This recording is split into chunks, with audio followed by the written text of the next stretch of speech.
let's make some yummy sloppy joes.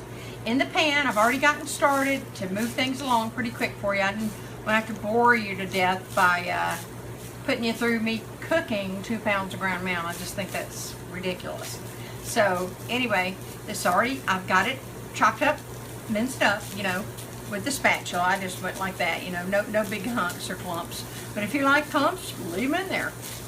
All right, so I've got 2 pounds of ground round in here. And what I did is I added about, a couple of teaspoons of oil in the bottom of the pan just to keep things going around. And sometimes for some things it can be a little too lean. You don't want a lot of extra fat in there, but I think I just did a good balance. Okay, into that, I have got my, if you just watch my enchilada videos, I've been using these. I use them all the time. This is about, an onion and a half's worth of my caramelized onions, and I'll provide a link down there to show you. If you hadn't seen my other videos, then you'll know how to caramelize your own onions. I take little bags like this, sandwich baggies, and I separate them out. After I do a big batch of them, then I separate them out, and then I put the little baggies in a big freezer bag to keep them safe. I never do so much that they're just going to sit there for months. I literally use mine up in a couple of weeks. Then I do it again.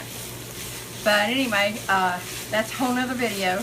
But they're so good. If you hadn't tried them, I've got a video on how I do them. I just cook them low and slow. And it's amazing. I did 8 pounds last time. It just cooks down to almost nothing. But they're so concentrated, it doesn't take a lot.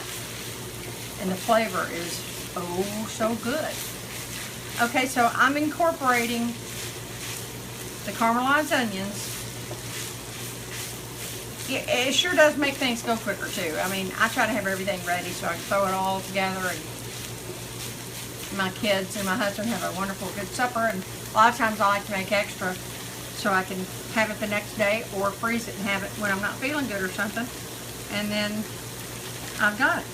Now I've got about, this is about 1.5 worth of bell pepper. And I buy a whole bunch at one time and I dice them up. I do them the same way. I put them in a little sandwich baggie, put them in a freezer bag, a big freezer bag, and then put them in the freezer. I do a whole bunch of little sandwich baggies worth, divide it up in the equivalent of 1 to 1.5 bell peppers.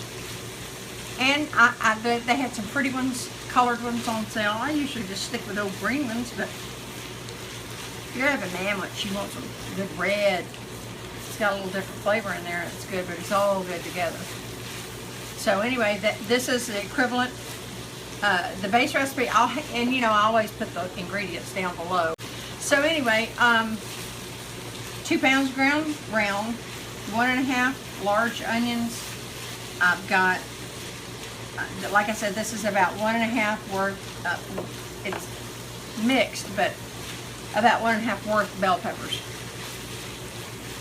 But a lot of times I just dice up 1 red bell pepper and 1 green bell pepper if I don't have frozen. You know, I don't always have frozen. It's just I go through periods where I can do it. And then next, what I've done here, this is 1 6-ounce can of tomato paste. And what I did was I just added up to, I guess I ended up with about 6 to 7 ounces of water I added to it. And I whisk it together, because tomato paste sometimes can get globby if you just stick it in your pan. Even if you stir a lot of little globs can hide. So I'm adding water to this anyway. So I just like to take it and whisk it with the water. And then I never have any little globs of pure tomato paste, because that's not fun. Alright. So now I've added 1 6-ounce can of tomato paste, and like I said, I put maybe, I don't know, in between 6 and 7 ounces of water, something like that. I just kind of topped my measuring cup off. I didn't actually measure that water, so don't hold me to that.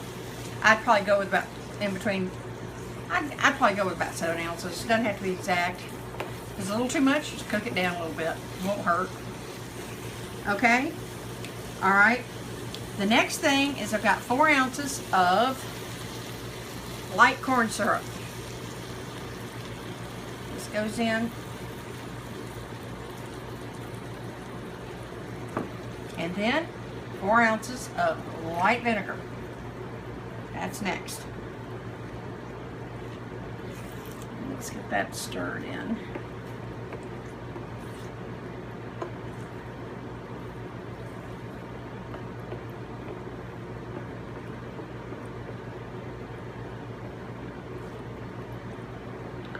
And then next, I'm going to add in, I add a little, couple of good things of Worcestershire sauce. Incorporate that in.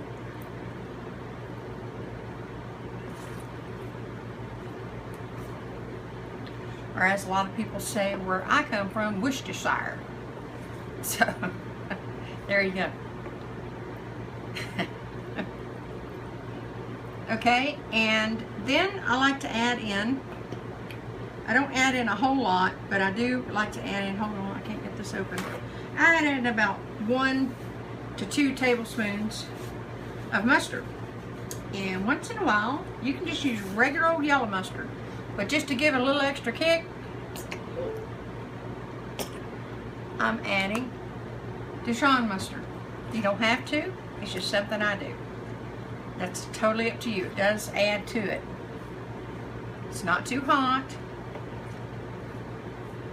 We're going to stir that all in. Now, I'm going to tell you, this is my ketchup, but it's in a ketchup bottle. So, I'm adding about 1.5 cups. I already know how much I had in this ketchup bottle. This is my own ketchup I make. And, of course, I just reuse the old ketchup bottle. I don't keep using it forever, but so that's about what we need. That's another video. I'll have to show you how to do my ketchup. I had one shot one time, but that's when our camera was on the blink, and half of it was eliminated somehow, and so I had to scratch that. So I've never done it again, but I guess I need to, don't I? Show you how I make my ketchup. I don't make a whole bunch at one time because you know, of course, it's got to stay refrigerated, and since it's, you know, it's made at home, it doesn't have all those crazy preservatives and stuff they've got in store-bought ketchup. And look, believe me, I'm not Miss Perfect. I still buy ketchup, so let's just get that straight. But I do like to make my own stuff when I can. I make my own hamburger buns, and that's going to be a separate video for this.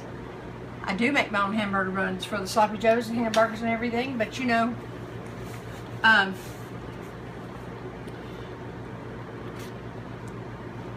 not above buying them. So, that's all incorporated. Okay, next, here's my spice dump. What I've got here is garlic powder, salt, onion powder, a little chili powder, and black pepper.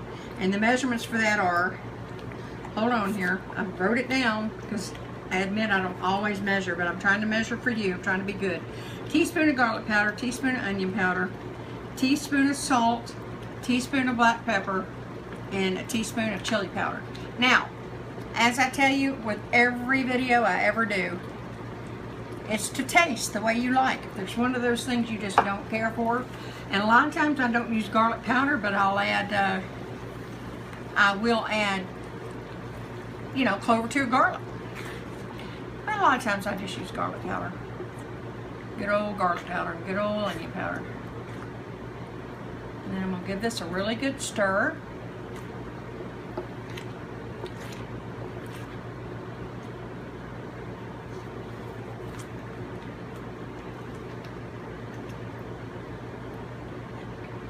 And boy, that looks really runny, doesn't it? Sure it does. Okay, well see, that's where we're going to reduce this down. We're just going to cook it. We'll cut the heat down now. And let me cut it down a little more. I'm going to put a lid on this, and I'm going to simmer it for about oh, I don't know, it sometimes takes about 25 minutes, 20 to 25 minutes. And I'm going to simmer this and cook it down some. I mean, we want it loose, but we want it to thicken up. And that's what it'll do. Sometimes you can add just a little cornstarch. I don't normally do that, but some people can. And of course, if you like yours, you know, with a bolder flavor, a little on the hot side, you know, add in some red pepper flakes or a little cayenne pepper, okay?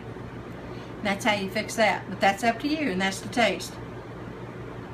Now, usually, I don't need to add any salt and pepper, but after it reduces down, you'll need to taste it to your family's liking, and if you need to add a little salt or pepper, that's okay. I don't normally need to. It's just right with what I put in, but you're welcome to add more if you want it. So, with that, I'm going to leave you. I'm going to get a lid on this and simmer it. And when it's done, I'll come back and show you. Okay? I'll see you in a little while. Bye. Okay, everybody, I want you to see how this cooked down.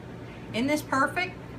I'm getting ready to serve this right now. It is still, I don't know if you can see that steam or not, but it is good. I tasted it. It did not need any salt or pepper. To each his own. And you know, I wanted to make a note. If you're not a big vinegar lover, it's good. It cooks down a lot.